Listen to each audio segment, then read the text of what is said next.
그리스도인들의 독특한 인사말 중에 하나가 승리하세요입니다. 네.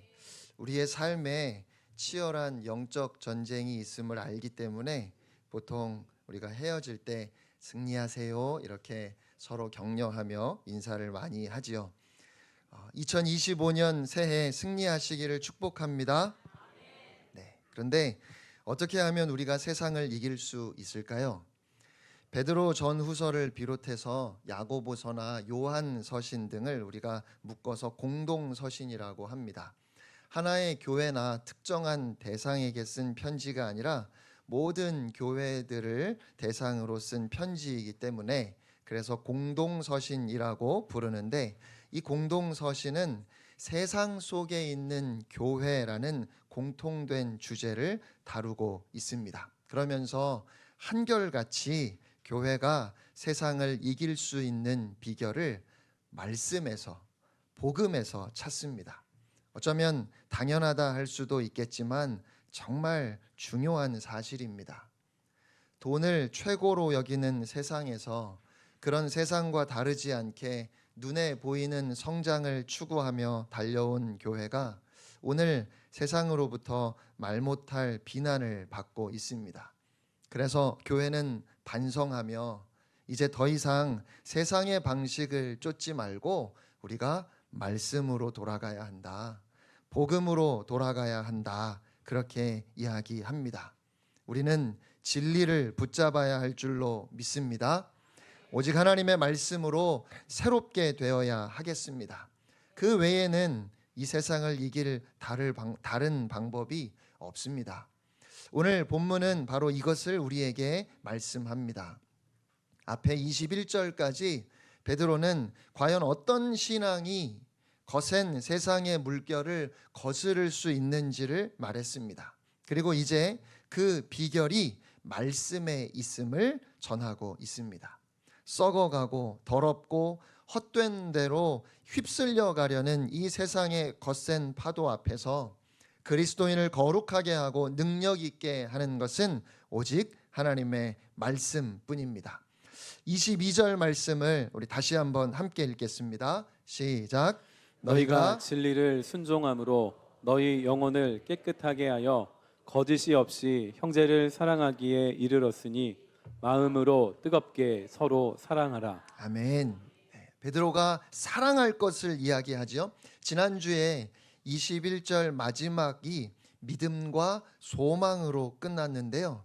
믿음, 소망이 나왔으니까 당연히 사랑이 이어서 나와야 되겠죠. 사도 바울도 고린도전서 13장에 믿음, 소망, 그리고 사랑을 증거했는데 오늘 베드로도 똑같이 믿음, 소망, 그리고 사랑을 전하고 있습니다. 21절에서 믿음과 소망은 그리스도를 죽은 자 가운데서 살리시고 영광을 주신 하나님을 향한 것이었습니다. 그것은 교회가 들었던 기쁜 소식, 곧 그리스도께서 나를 위해 죽으셨고 나를 위해 다시 사셨다고 하는 복음이었습니다. 그래서 22절에 진리를 순종함으로 너희 영혼을 깨끗하게 하여 라는 말씀은 바로 앞에서 이야기한 그 예수 그리스도 십자가 죽으심과 부활의 복음을 듣고 그 말씀에 순종한 사실을 가리킵니다.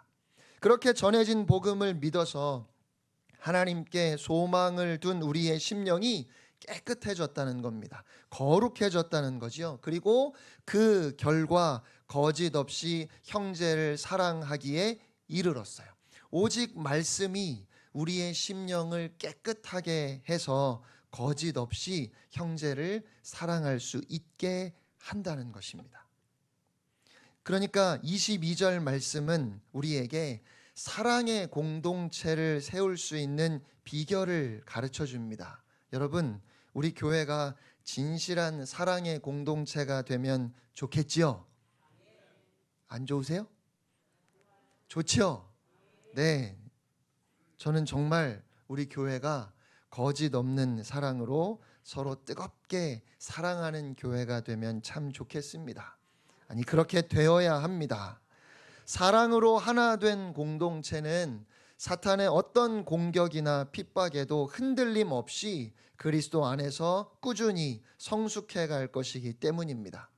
그러면 마음으로 뜨겁게 서로 사랑하는 공동체, 믿음의 형제 자매들이 거짓이 없이 진실하게 서로 사랑하는 공동체를 만들기 위해서 어떻게 해야 할까요? 사랑의 공동체를 세우는 방법은 진리를 순종함으로 마음을 깨끗하게 하는 것입니다.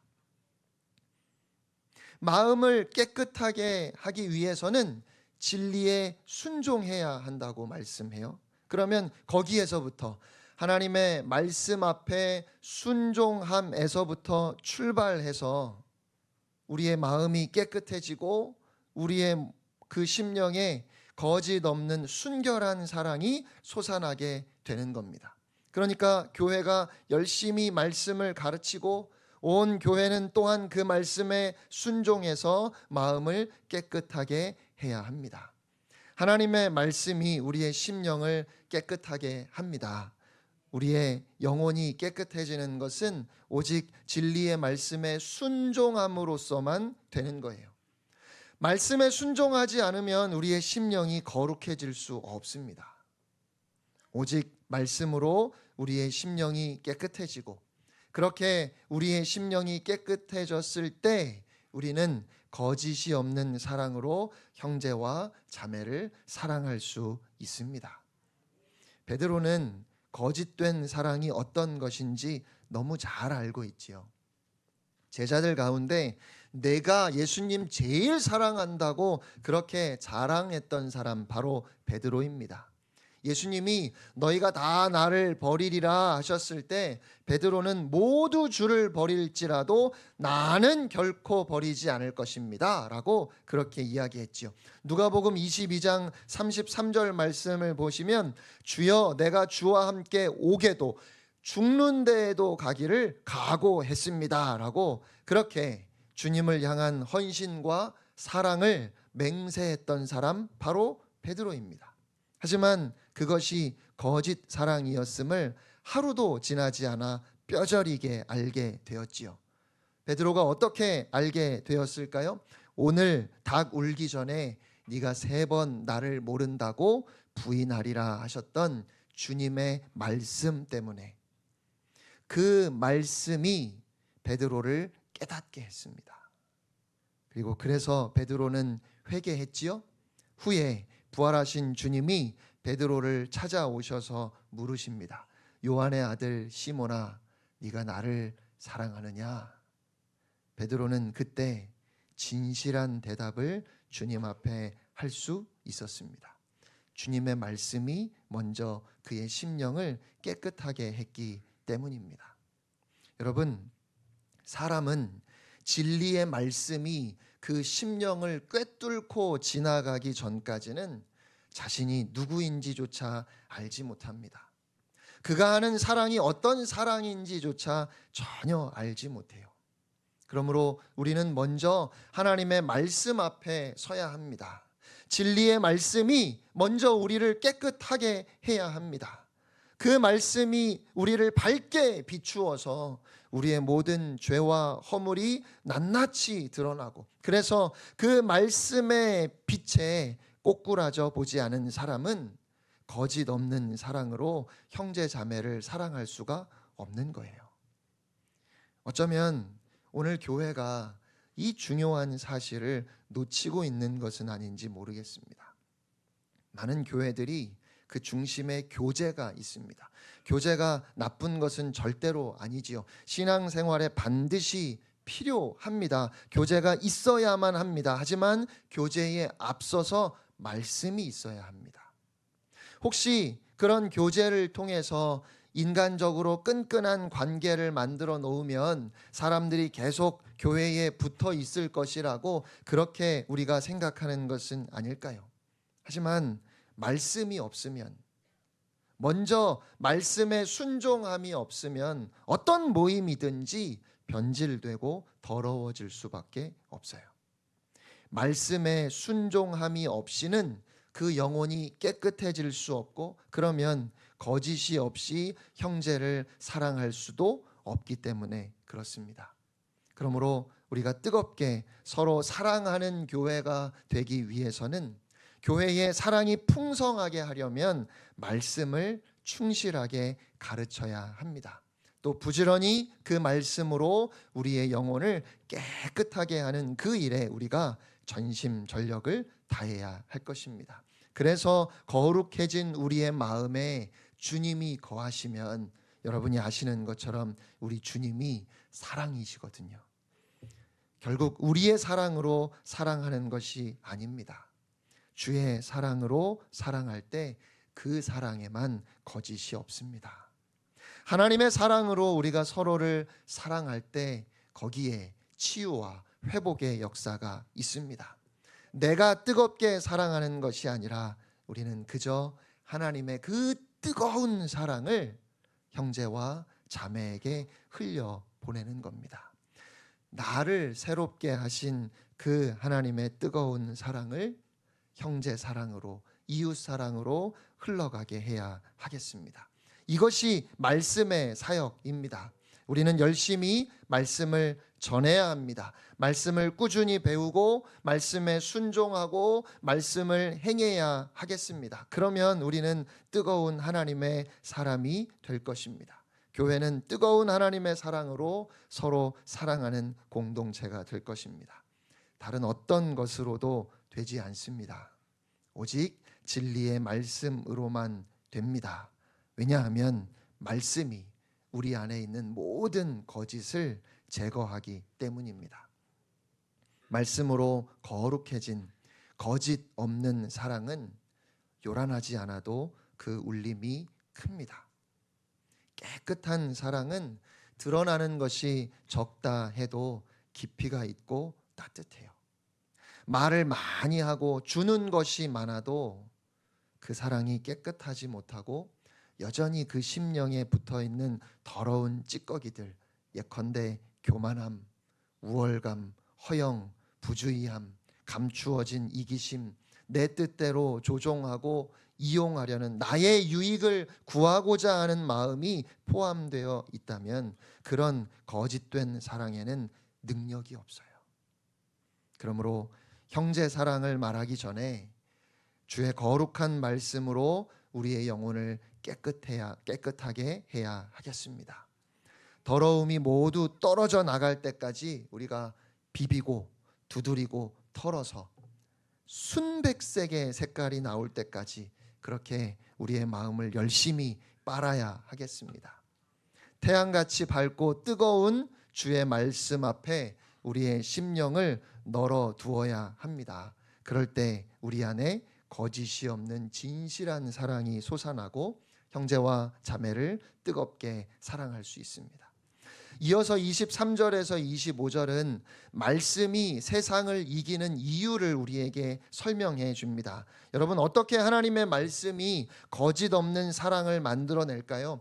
도대체 말씀이 무엇이기에 그런 놀라운 일이 일어날까요? 베드로는 이 말씀, 곧 진리에 집중합니다. 진리는 참된 것입니다. 세상은 거짓되지요. 그래서 진리가 세상을 이깁니다. 여러분, 믿어지십니까? 말씀은 영원하고 이 세상은 시들고 지나갑니다. 그래서 말씀을 가진 자가 세상을 이깁니다. 교회가 교회 되려면 하나님의 말씀이 있어야 합니다. 하나님의 말씀이 교회를 만듭니다. 그래서 오늘 베드로는 하나님의 말씀이 교회로 하여금 세상을 이기게 하는 능력임을 선포하고 있는 겁니다. 23절 말씀을 보시면 성도의 거듭남과 말씀을 연결하고 있지요. 우리 함께 읽겠습니다. 시작. 너희가 거듭난 것은 썩어질 씨로 된 것이 아니요 썩지 아니할 씨로 된 것이니 살아있고 항상 있는 하나님의 말씀으로 되었느니라. 아멘. 앞에 3절에서는 거듭남을 이야기하면서 성령님의 거룩하게 하시는 그 역사를 강조했는데 23절에 와서 보니까 거듭남의 역사가 말씀을 통해 되어졌다고 강조합니다. 그런데 사실 말씀과 성령님과 말씀의 역사는 서로 떨어질 수 없습니다. 성령님은 언제나 말씀과 더불어 역사하십니다. 태초에 하나님이 빛이 있으라 말씀하심으로 세상을 창조하실 때 하나님의 신이 수면에 운행하신 것과 같습니다. 그러니까 말씀을 내가 받았는데 성령으로 충만해지지 않을 수 없고, 성령으로 충만해졌다면 그것은 곧 말씀을 깨닫고 그 말씀에 순종하는 대로 나아가게 합니다. 베드로는 성령님의 역사를 또한 썩지 않는 씨앗이라고 그렇게 표현하고 있습니다. 성령님의 역사를 동반하는 말씀을 썩지 않는 씨앗이라고 그렇게 표현하지요. 썩지 않는다는 표현도 이미 4절에서 썩지 않고 더럽지 않고 쇠하지 않는 나라, 그 나라를 우리가 유업으로 받을 것이라고 할 때 나왔던 표현이에요. 그러니까 지금 23절은 성도들이 죽음을 이기신 그리스도의 부활 생명으로 거듭나서 썩지 않고 더럽지 않고 쇠하지 않는 나라를 유업으로 받은 이 사실을 다시 말씀을 통해서 한 번 더 설명하는 겁니다. 거듭나게 하는 것도 말씀이고, 썩지 않는 것도 말씀이고, 살아있고 영원히 거하는 것도 오직 말씀입니다. 그러므로 우리의 신앙생활에 말씀이 핵심입니다. 말씀이 거듭나게 하고 썩지 않는 하늘의 유업을 소유하게 하고 그 속에 소망이 살아나게 합니다. 이 모든 역할을 하나님의 말씀이 하는 거예요. 복음이, 진리의 말씀이 하는 겁니다. 모든 인간은 아이러니하게도 태어날 때 죽어 있습니다. 육신은 생명을 가지고 태어나지만 영적으로는 죽어 있는 거예요. 하나님을 찾을 수도 없고 하나님을 믿을 수도 없습니다. 그런데 하나님의 말씀을 들을 때 놀랍게도 영혼이 살아나게 됩니다. 말씀을 듣다 보면 어느 순간부터 하나님이 계시다는 사실이 믿어지고, 예수님이 나를 대신하여 십자가에 달려 죽으셨다는 것이 깨달아지고, 내가 하나님 앞에 정말 교만하게 살아왔구나 하는 것을 인정하게 됩니다. 여러분, 이것이 바로 인간에게 일어날 수 있는 최고의 기적입니다. 물론 말씀을 듣는다고 해서 누구나 다 금세 변하는 것은 아니지요. 그러나 우리가 알아야 하는 것은 하나님의 말씀 외에는 거듭나게 하는 일이 일어날 수 없다는 사실입니다. 따라서 우리가 해야 할 일은 모든 사람이 하나님의 말씀을 들을 수 있도록 때를 얻든지 못 얻든지 하나님의 말씀을 전하는 것이죠. 이 말씀에 바뀌지 않으면 저 말씀에 변화될 것이고, 이 말씀으로 안 되면 다른 말씀에 부딪혀서 결국 그 영혼이 살아나는 기적이 일어남을 우리가 믿어야 합니다. 사랑하는 성도 여러분, 하나님의 말씀으로 거듭납니다. 말씀으로 썩지 않고 더럽지 않고 쇠하지 않는 유업을 바라고 사모하는 사람이 될 수 있는 거예요. 말씀으로만 우리에게 살아있는 소망이 생깁니다. 오직 말씀이 비결이에요. 그러면 여러분은 얼마나 말씀을 사모하십니까? 얼마나 말씀을 살피고 말씀을 찾아보고 배우고 또 그 말씀을 살아내기 위해 애쓰고 계십니까? 우리가 그렇게 하지 않으면 이 썩어져가는 세상, 이 더러운 세상, 이 헛된 세상을 이길 생각을 하지 말아야 합니다. 그렇게 하지 않으면서 우리의 마음이 평안하기를, 우리의 심령이 물된 동산처럼 만족스럽고 풍요로워질 것을 기대하지 말아야 합니다. 그럴 수는 없는 거예요. 왜냐하면 우리가 그렇게 될 수 있는 비결을 버렸기 때문입니다. 목회자는 강단에 설 때마다 하늘에서 벼락이 떨어질 것만 같은 두려움으로 서야 할 겁니다. 하나님께서 그 아들의 피로 값주고 사신 양들을 먹이는 순간입니다. 하나님의 말씀이 아니라 나의 말을 먹이려 하는 거짓 목회자들에게는 화가 있을 것입니다. 예수 그리스도의 몸에는 예수 그리스도를 주어야 합니다. 그것이 설교일 겁니다. 주의 말씀을 주어야 하는 겁니다. 그렇게 하지 않고 세상을 이길 수 있는 교회는 없습니다. 여러분, 말씀을 간절히 사모해야 합니다. 말씀이 세상을 이기게 합니다. 말씀과 세상의 이 선명한 대조는 24절 25절에서 사도 베드로가 이사야 40장의 말씀을 인용하는 데에서 더욱 결정적으로 드러납니다.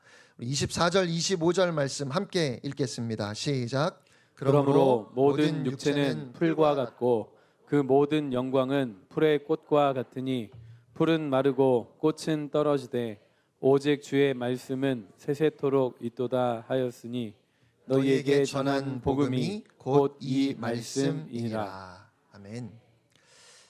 이사야 40장 6절로 8절은 베드로전서와 마찬가지로 흩어져 있었던 하나님의 백성들을 위한 말씀입니다. 우리 이사야 40장 8절 말씀만 함께 읽을까요? 시작. 풀은 마르고 꽃은 시드나 우리 하나님의 말씀은 영원히 서리라 하라. 아멘. 이사야서의 문맥에서 생각해 본다면 우리 하나님의 말씀은 하나님의 변치 않는 약속을 의미합니다. 하나님이 이스라엘을 용서하시고 그들을 회복시키시겠다 하셨던 그 약속을 말하지요. 그들은 포로된 나라로 끌려가서 지금 힘들고 어려운 상황 중에 절망 중에 이 약속의 말씀을 붙잡았습니다. 이 말씀이 그들에게 유일한 소망이 될 수 있었습니다. 풀은 마르고 꽃은 시드나 하나님의 은혜로 하나님의 백성이 되어서 놀라운 축복을 누리며 살았던 이스라엘이 열방 가운데 하나님의 말씀을 버리고 하나님의 그 거룩하신 이름을 땅에 떨어뜨린 용서받을 수 없는 죄를 지었지만 지금 그들이 쇠사슬에 묶여 종으로 살고 있지만 그렇게 그들을 종 삼은 아수르와 바벨론이 그 이방 나라들이 한낱 풀과 풀의 꽃의 영광에 지나지 않는다는 것입니다. 그리고 그럼에도 불구하고 하나님은 택하신 백성을 버리지 않으실 것입니다. 하나님의 약속은 반드시 이루어질 것입니다. 그것이 약속의 땅에서 쫓겨나 타국에 흩어져 있던 당시 하나님의 백성들이 가질 수 있는 유일한 소망이었습니다. 그리고 이사야 선지자는 먼 미래에 그 위로의 때를, 그 회복의 때를, 하나님의 긍휼이 부어지는 그날을 바라보며 노래했지요. 이것이 이사야 40장 말씀입니다. 1절에 너희의 하나님이 이르시되 너희는 위로하라, 내 백성을 위로하라 말씀하시고 2절에 그 노역의 때가 끝났고 그 죄악이 사함을 받았느니라. 그리고 이사야는 그날에 광야에서 외치는 자의 소리가 있어 이렇게 외칠 것이라고 예언했습니다. 우리 3절 말씀 함께 읽겠습니다. 너희는 광야에서 여호와의 길을 예비하라, 사막에서 우리 하나님의 대로를 평탄하게 하라. 여러분, 지금 사도 베드로가 편지를 쓰고 있는 그 흩어진 교회의 성도들이 이 예언이 이미 세례 요한을 통해서 이루어졌음을 알고 있었겠지요. 세례 요한은 이사야의 예언이 성취되었음을 선포했습니다. 그는 주의 길을 예비했고 주께서 오셨습니다. 드디어 이사야가 그렇게 꿈꾸던 그날 여호와의 영광의 날이 임한 것입니다. 지금 베드로는 바로 그 사실을 증거하고 있어요. 그들에게 전해진 복음이 바로 세세토록 영원한 주의 말씀이라는 것입니다. 아수르도 바벨론도 많은 역사학자들이 그 영화를 짐작하기조차 어렵다 할 만큼 대제국이었습니다. 하지만 그 제국들이 지금 다 어디로 갔지요? 그 흔적을 찾을 수도 없습니다. 하지만 하나님의 말씀은, 그 약속은 변함없이 신실해서 지금도 예수 그리스도의 복음은 온 세상을 향해 퍼져나가고 있습니다. 강대한 나라들은 모두 풀이나 풀의 꽃의 영광처럼 하루아침에 사라졌습니다. 그리고 지금 주님의 교회를 핍박하고 있는 로마도 풀이 마르고 꽃이 떨어지는 것처럼 사라질 것입니다. 그러므로 여러분, 무엇을 붙잡아야 하겠습니까? 너무도 분명하지요. 복음, 곧 하나님의 살아있는 말씀을 붙들어야 합니다. 교회가 세상을 부러워할 이유가 없는 거예요. 말도 안 되는 일이지요. 썩지 않고 살아있고 영원히 있는 그 말씀으로 다시 태어난 교회가 풀의 꽃처럼 사라질 그 세상의 영광을 붙잡으려고 쫓아가는 것이 도대체 말이나 되는 일이냐는 것이지요. 여러분, 이것이 오늘 우리에게 사도 베드로가 증거하는 주의 말씀인 줄로 믿습니다. 사랑하는 교회 여러분, 오늘 우리는 무슨 열매를 맺고 있습니까? 우리 속에 심긴 이 말씀의 생명이 살아있음을 알지 못합니까? 우리가 세상을 부러워하는 것처럼 어리석은 일이 또 있을까요? 교회는 세상을 이기고 세상을 치유하고 세상을 회복할 생명의 능력을 이미 받았고 저와 여러분이 이미 우리 안에 가지고 있습니다. 그것이 썩지 않고 살아있는 영영이 거하는 하나님의 말씀, 곧 복음입니다. 하나님께서 말씀하시면 너희는 새로운 피조물이라 하나님이 말씀하시면 여러분은 진실로 새로운 피조물인 거예요. 이전 것은 지나갔다 하셨으면 여러분 지나간 겁니다. 새 것이 되었도다 하나님께서 말씀하셨다면 새 것이 된 거예요. 아무도 바꿀 수 없습니다. 그러니까 오직 하나님의 말씀을 붙들고 믿음으로 걸어가야 합니다. 말씀으로 나아가지 않으면 아무 데에도 이르지 못하는 것이 우리 신앙의 여정입니다. 사랑하는 성도 여러분, 하나님의 말씀을, 이 생명의 말씀을, 이 진리의 말씀을 미적지근하게 듣지 말아야 합니다. 말씀은 그런 태도를 용납하지 않습니다. 말씀이 옳다면 내가 틀린 거지요. 하나님의 말씀이 진리이기에 온 세상이라 할지라도 거짓인 겁니다. 말씀은 절대적인 신뢰와 복종을 우리에게 요구합니다. 오직 믿음 위에 굳게 서시기를 바랍니다. 말씀이 복된 삶을 만들어감을 기억하시기 바랍니다. 하나님은 말씀으로 세상을 창조하셨습니다. 지금도 하나님은 말씀으로 우리의 내일을 만들어 가십니다. 나의 생각이 아니라 나의 감정이 아니라 그래서 우리는 오직 하나님의 말씀을 붙잡아야 합니다. 나의 과거가 아니라 이 세상이 아니라 복음을 붙잡아야 합니다. 2025년 오직 말씀으로 한 걸음씩 걸어가시기를 주님의 이름으로 축복합니다. 그러면 이전과는 전혀 다른 곳에 이르게 될 것입니다. 왜냐하면 내 생각이 아니라 하나님의 말씀이 나를 인도했기 때문입니다. 그렇게 앞으로 나아가셔야 합니다. 그래야 여러분 달라집니다. 우리 모두 함께 오직 말씀의 인도하심을 받아 믿음으로 하늘 보좌를 향해 나아가는 2025년 한 해가 되기를 간절히 소원합니다.